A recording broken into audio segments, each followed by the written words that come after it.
Hey guys, this is Dr. Adam. This is number 1 on what we're going to call Bully Blog. This is going to be a weekly blog dedicated just to Bulldog owners.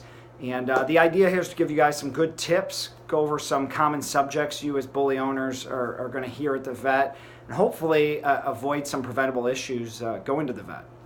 So this week I want to talk about infection. Hands down the most common reason we see a Bulldog here, either on referral or just common routine basis.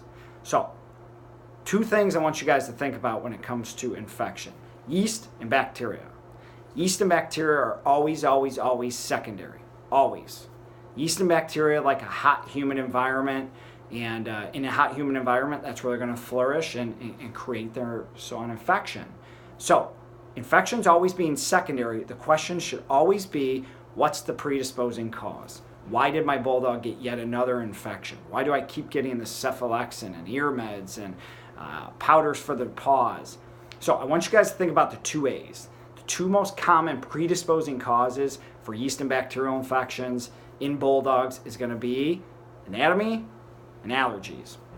So let's start with anatomy. As we all know, our cute little bullies have their facial folds, their tail folds, and the females a really prominent recessed vulva. And they also have really stenotic ear canals. Stenotic means really tiny, narrow ear canals.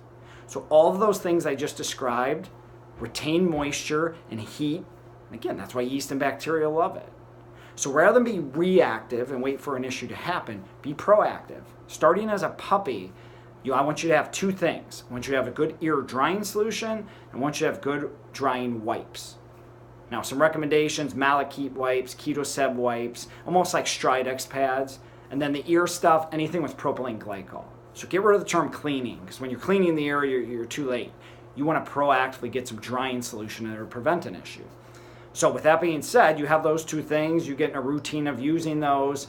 You're going to avoid the anatomic predisposition, which leaves us with the second A, which is going to be allergies.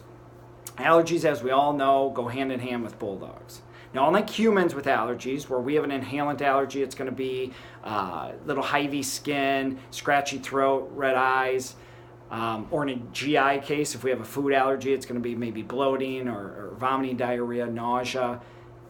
In Bulldogs, or any dog, allergies are always manifested through the skin, irregardless of the cause. Whether it's food, inhalant, contact, it's going to be through their skin. And what allergies do is they make the skin red and inflamed. So again, that red inflammation provides heat. And then you have a little outside moisture, yeast and bacteria are going to cause infection. So knowing your 2 A's, what proactively can you do as a Bulldog owner?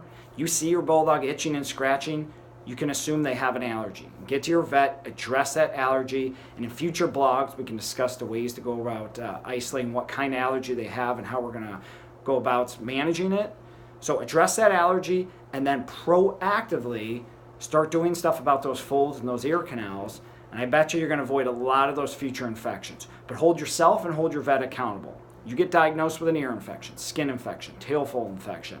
How did my dog get it? How do I prevent myself from coming back to the vet?